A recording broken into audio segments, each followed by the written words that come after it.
this play the volume too? Yeah. So should I put the volume up on it, or? Well, that would make school a lot more interesting. As a celebration of the summer solstice, and has gained increasingly in that? popularity Is that too high? ever since.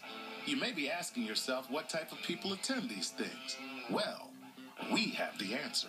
There he is. Meet Skip Wagner, retired landscaper, artist, and Burning Man regular. Burning Man is a assemblage, actually, in a sense. I can't tell you how many different ideas people have of what it supposedly is, but in my mind, it's a gathering of very eclectic people and art. Since Skip travels all over the world with his art, he now rents out the house that sits on the property. Still, this is his home base, and also where he works on all his interesting projects. Well, welcome to the Circle J. This has been my residence since 1971. I haven't lived here all those years. I've traveled around the world. And when I'm here in Las Vegas, I stay in the studio or in an Airstream trailer.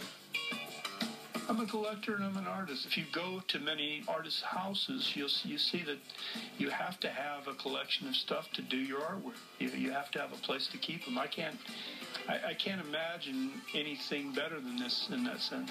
This place is basically a Martha Stewart nightmare. He has everything from a giant ice cream cone to an angry rooster to a car that's out of this world. This is my UFO or my space bug. It was developed in '97 after the Burning Man that I was involved in. I collaborated with two other artists from Santa Cruz.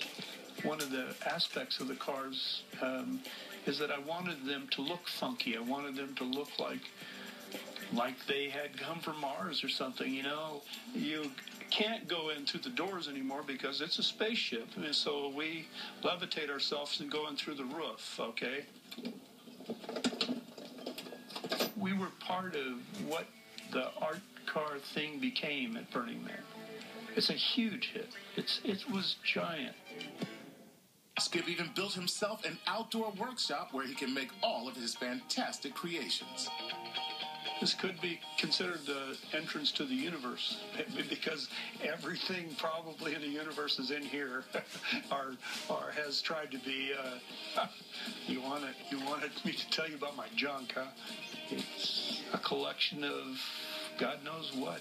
Not only Burning Man, but this is where a lot of my sculpture in the past has started. Burning Man has certainly left its fingerprint on Skip's property, but not every project makes it to the big show. These are serpent heads that I built for a Burning Man project in 2000, and that didn't end up happening. The serpents were going to wind around two poles and go up 60 feet in the air and then throw flames at one another, and would be the entrance to where people would come into Burning Man. It was a little difficult to see it become where my cats live now. It may seem a little ironic looking at this place, but before he retired, Skip was a professional gardener.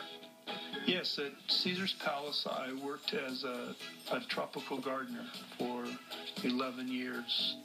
It's pretty hard to grow stuff in the desert, so Skip built his garden out of sculptures, hot dog carts, and repurposed bowling balls. Well, an old girlfriend gave me a clothes hamper full of bowling balls for my birthday one year, and I thought, gee, you know, they're really beautiful. And so I started landscaping with them. I don't bowl. I don't have any qualms about telling people that I don't bowl. They're all really colorful, and then they sit out in the sun for a while, and then they start popping open inside them. There's something different inside of each one of them. Yeah, they're a lot like Easter eggs. Speaking of Easter eggs, Skip has even built a monument to all the bunnies that once occupied his land. This is my famous bunny hill, my burning bunny hill. And there must have been 1,000 bunnies that were running around that had lived, and there was all these grass clippings and stuff that were covered up for years. It was part of the garden, and it caught on fire. To make a long story shorter, or a shorter story long, the firemen came, and I'm out here in my underwear trying to put this fire out, and so that's a tribute to the bunnies lost home. They've moved back since. I'm seeing more bunnies lately, so maybe they're finding another habitat, and Hopefully I won't burn it down. That's not the only memorial on the property. This was Frank Sinatra's toilet. It was part of a remodel that happened in Caesar's Palace. I asked them if they were going to do anything special with it, and they said, "No, it's yours." Frank Sinatra's toilet is one of my best scores as I see it from Caesar's. So I've turned the toilet into a little shrine for my mother-in-law's ashes. People can guess what that's about or not guess what that's about. Think that it's kind of a good place to be in the garden, and surrounded by Frank. Just like Burning Man, Skip's property is an eclectic celebration of the things most people would never want, brought to life in a way most people would never think of. Way to go, Skip. Art? Art's life. My ultimate goal?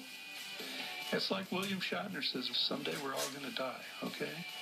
And my ultimate goal is to give this to my children. For whatever that's worth.